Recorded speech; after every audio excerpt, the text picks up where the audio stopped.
Hello and welcome. In today's exciting episode, I make the vintage Vogue pattern 9106 from 1952 up in a pink floral and a plain pink fabric. It's so cute. It's perfect. Perfect, perfect, perfect. Perfect jacket. So this pattern is absolutely adorable. I love it. But it did kind of annoy me how the bodice has buttons on it and the skirt has a center seam and they're slightly they're slightly out of line, and I knew that would totally annoy me. So I decided to make a mock-up, that's the green one, and just redraft the top so that there was no buttons. And also with the skirt, I just decided to cut that on the fold. So as one huge piece. It was incredibly awkward, but I really didn't want a center seam. So both those choices really worked out. I love the way the top is. I was a bit hurried when I did the pleating or the gathering under the bust. So yeah, I will take more care in future, and I think I might even undo this one because it's wearable, this mock-up. It's not something I have to scrap. So yeah, the only problem is with the skirt, the front section is cut on grain, but the rest of the skirt, because essentially it's a circle skirt, the rest of the skirt is cut on the bias. So the front little bit didn't drop, but the rest of it dropped quite a bit over the week after I'd finished it. Like as soon as I finished it, I was like, oh my God, this is gorgeous. And then, I looked at it a week later and I was like, oh my God, what a nightmare. So I've decided to go back to the pattern and just add a section. So I've added like 1.25 inches to the bottom of the center and graded it out. So haven't really added anything to the last third. So now I'm ready to cut this out in the pretty in pink fabric. And I actually have this polka dot fabric that I want to do it in. But I've also, in the meantime, since I made the mock-up, it also occurred to me that the skirt is basically just a 3-tiered skirt.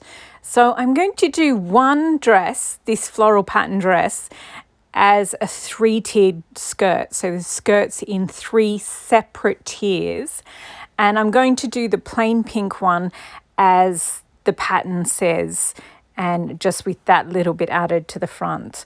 And then whichever one I like better of those, I'll cut out the the polka dot fabric in that way, and I'll make that because in pretty in pink, because this is November, is pretty in pink month for me. And it was basically because I love that dress that her friend has, the 1950s dress, and it's sort of a jacquard with it's a synthetic satin number, and it's 1950s dress, and then the main character turns it into this 1980s whatever.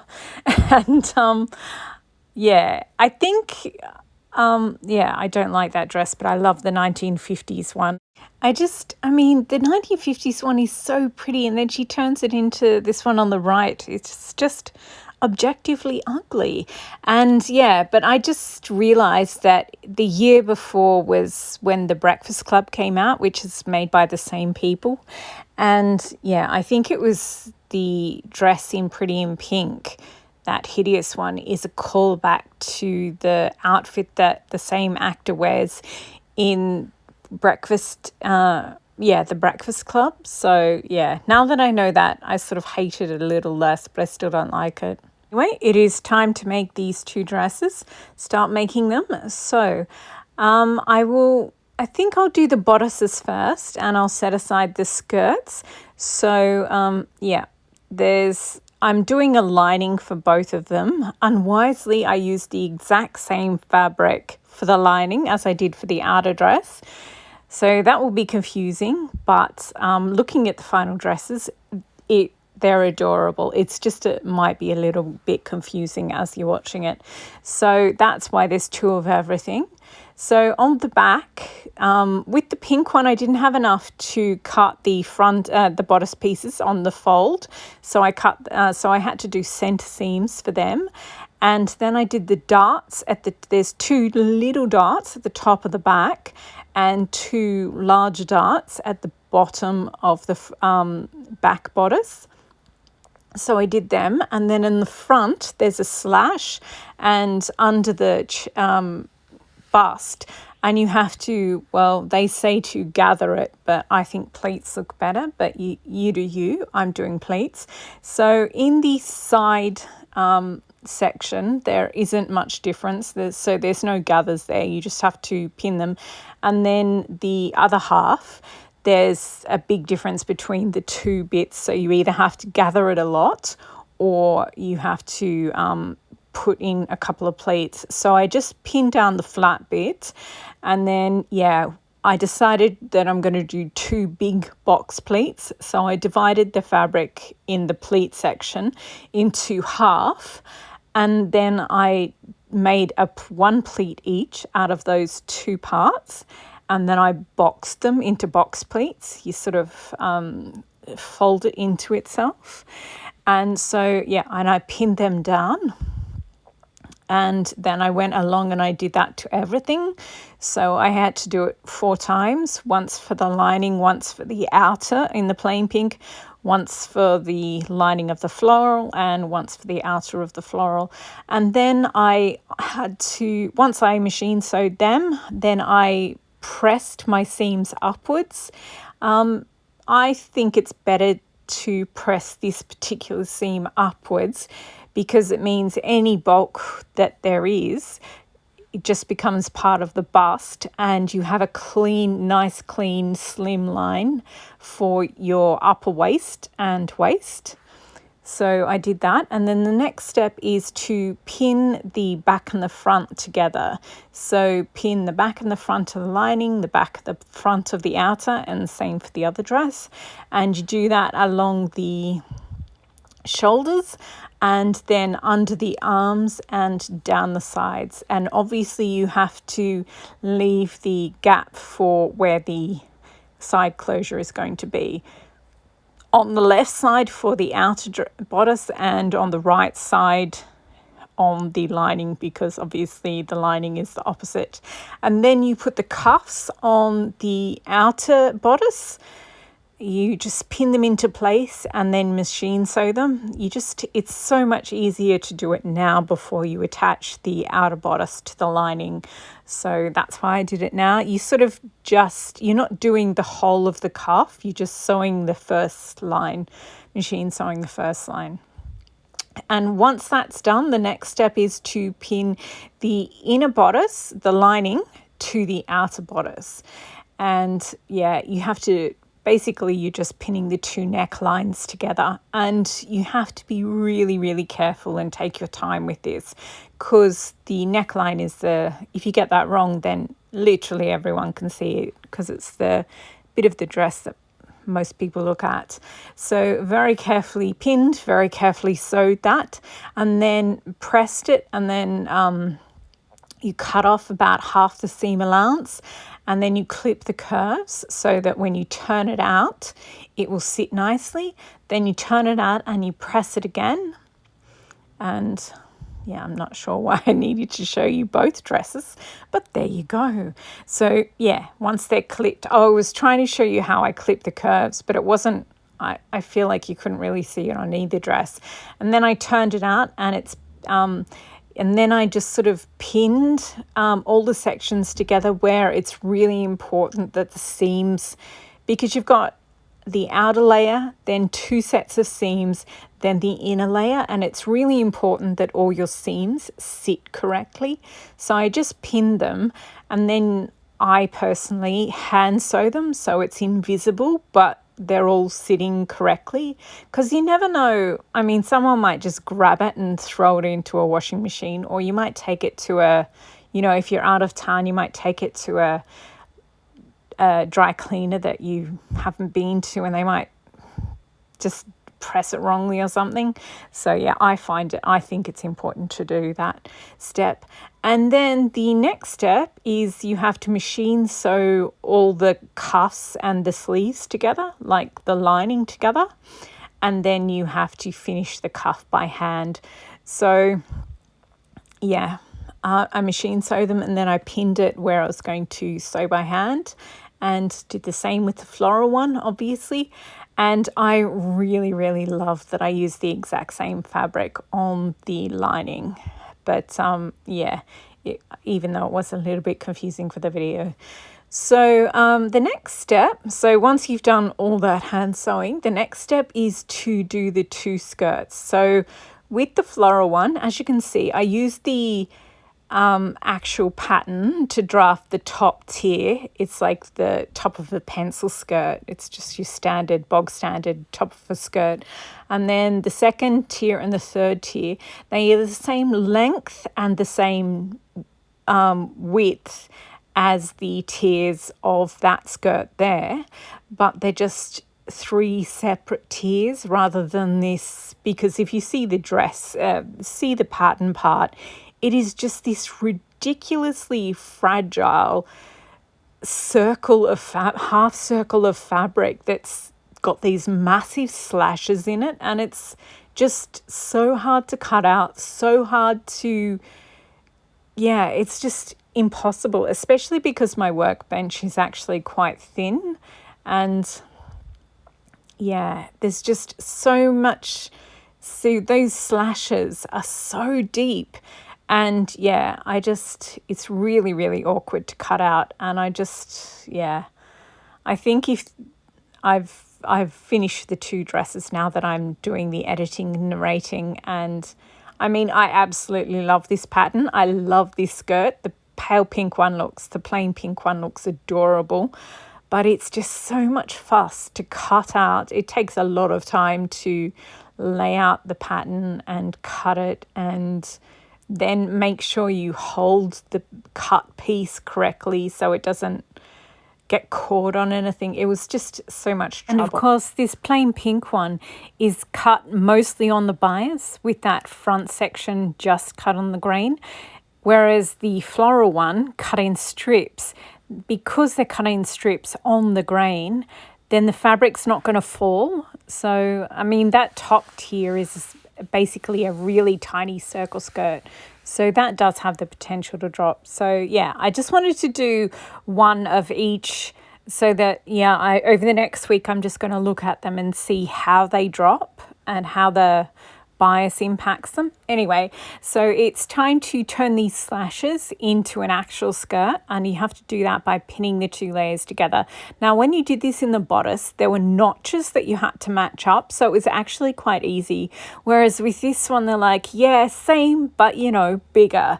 So you have to sort of work out where you're going to half and then half again. And so what I did was about 1/4 of an inch in from the end of the slash, I just put a pin there and I didn't go past that. So that's just going to, because it's just too fragile to cram gathers or pleats in there. And then I also did the same with the side seam. I just made sure that the side seam won't have any pleats or gathers in it. And then I just halved it again, and then halved it again for the really long ones. And yeah, so the skirt, it has a top tier, and the top one is much shorter than that massive bottom one, but you have to pin them both. So I just, yeah, pinned them both and made it so that they all have basically the same size box pleat. So there's a lot less box pleats in the top tier, obviously, because it's a much shorter area of slash that you have to turn into a skirt. And then, yeah, so did that all for the both sides of the front, both sides of the back. So there's, yeah, loads that you have to do. Then you very, very carefully machine sew it together, and then I reinforced it, so sewed it again. And then as well as that, I also did another line of machine sewing just a little further into the seam allowance. And then because I want the skirt to sort of sit out as much as possible, I turned the seam down, unpress them. And because of the pleats, it was just really time consuming pressing it and making sure all the pleats, box pleats, were pressed correctly. And then I pinned it, and then you just sort of invisibly stitch the back of the box pleats to the seam allowance so that you can't see any stitches, any of the hand stitching from the outside. Once that's done, you have to pin the front and the back together at the sides.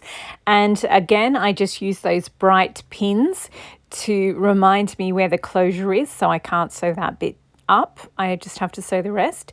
And once you've done the side seams, you have to press them. And once you've done that, it is finally time to sew the bodice and the skirt together. So before I did that, I just, on the lining of the bodice, I just sewed around a line because, yeah, you're going to have to turn that up and hand stitch that. So some people will just press that into place, but I just find it really so much easier because I'm so over it by the time I have to hand stitch the lining. So I just find it easier to have like a machine sewn line that I can actually feel rather than one that's just been pressed into place. So anyway, I did that. Then you tuck the lining way inside and you pin the outer bodice to the skirt, right sides together. Then you very carefully sew them, and then you turn it out and check, and then you reinforce it. So you sew it again. I just have to turn the seams up into the bodice and hand stitch the lining to the bodice lining up. And yeah, and you sort of leave room for the bit where the side closure, the zip, is going to go. But we'll end that one there, and we'll go on to the skirt of the 3-tiered floral one. So the first thing you have to do is sew up all the pieces, because I just tore strips of fabric at the measurements, and the top one is cut piece, but again it just needs to be stitched together at the sides. And of course on the left side of the top tier you have to remember to leave that open. So I machine sewed all the pieces together, and then you press the seams open, and because they're strips of fabric, they've got salvage on either end, so you don't have to bother. It's not essential that you turn them under or anything like that, so it's much quicker that way. And once they were all sort of so it was now in 3 separate parts, then you just have to pin the big bottom tier to the middle tier, and then once that's done, you pin the middle tier to the top tier. And yeah, obviously that takes forever. I just do the half and half method. So you sort of pin the side seams together, and then you half it, and then you halve it again. And yeah, once it's small enough, you collapse it and fold it into a box pleat. And you just keep doing that for what feels like eternity until it's finally done. And once it's done, then you machine sew them, and I reinforce it, so machine sewed it again.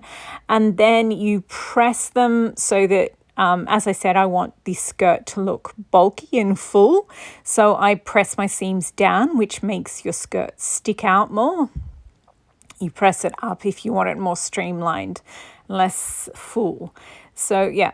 And then I went around and I and then I hand sewed the seams into place. And yeah, I use this fluoro. It's very bright green thread, just because I love the leaves on this, and I'm probably going to wear I just like green, and you can't really see it anyway. So I did that, and it took forever, but I think it's totally worth it. And then once the skirt was done, then I pinned the bodice and the skirt together. Then I machine sewed them, and this is me. I've turned under the lining, and I hand sewed that to the so that's the lining of the bodice. And yeah, I just hand sewed that. And now it is ready. I mean, I have to do the side closure, but I really have to finish this video, so I'm not going to put the zips in for this video. I'm just going to have so many zips to sew in at the end of this month. But there it is. Ta-da! And I think these two look darling together. I just love them so much. I'm obviously not going to wear two dresses at once, but you know, I just think they're so cute. And I really do prefer, so my mock-up, the green one, I haven't finished it yet. I really do prefer it when the bodice has a lining. I think that looks so good.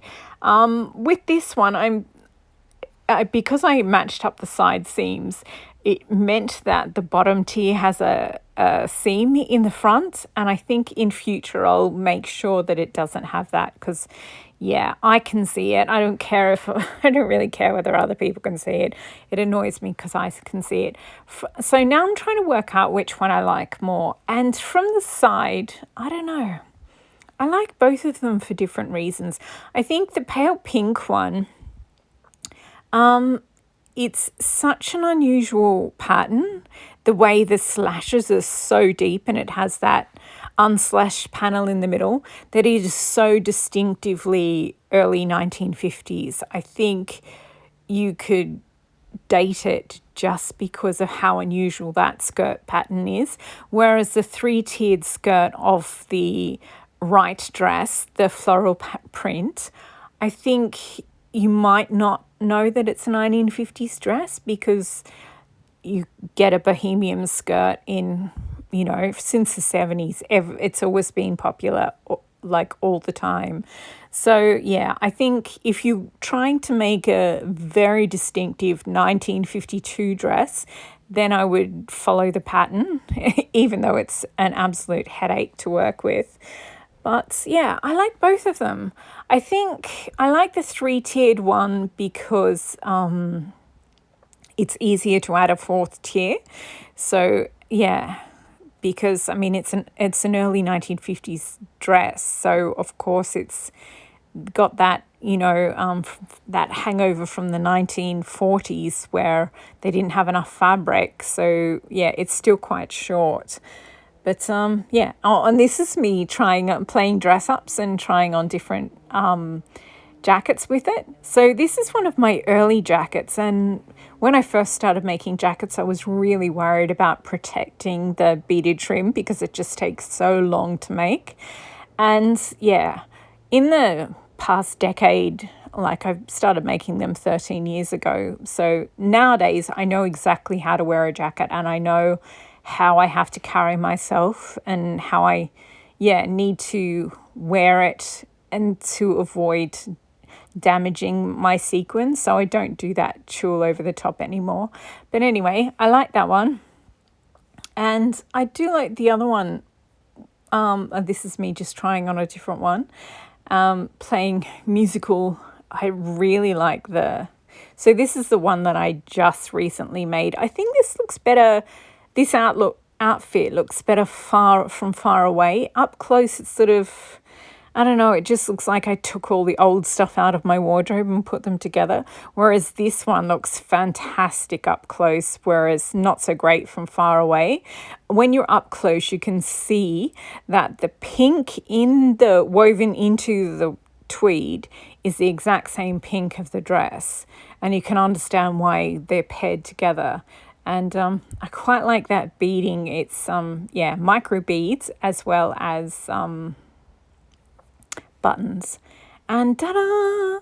I thought I'd put the pink one with my red and pink really, really heavily beaded jacket. And I also had this other one for the right one. And I think this is my, I just think I love this jacket so much, and I just love it with anything. But yeah, pink and red. So it is actually a tweed jacket, but I just got a little too excited with the beading, and I basically used up so many of my red and hot pink and magenta beads. And I really did not mean to do so much beading, but it was so much fun. And technically it was so challenging to make it structurally, like maintain the structural integrity. anyway, there's a whole video on it. It's super interesting if you're interested in structure and structural integrity of beaded garments, but apart from that, it might be a bit boring for other people. So this one it's another jacket. You can tell by the tulle over the top of the beading that this was done a long time ago. It's Toy Soldiers, and I went to the hardware store to get some stuff to put up some shelves, and they had these khaki colored painted screws, and it matches the color exactly in the tweed. So I just got them and put them in. They're sewn in with invisible thread, which is like fishing line. And yeah, I love these two pairings. I think these are my favorite pairings of these two. And yeah, I mean, I just love that jacket with anything, but I think these two look really good together. And yeah, okay. More shots of it just took me so much time to do that beading. But yeah, I'm surprised how much I love this combination here with the coral and khaki tweed jacket.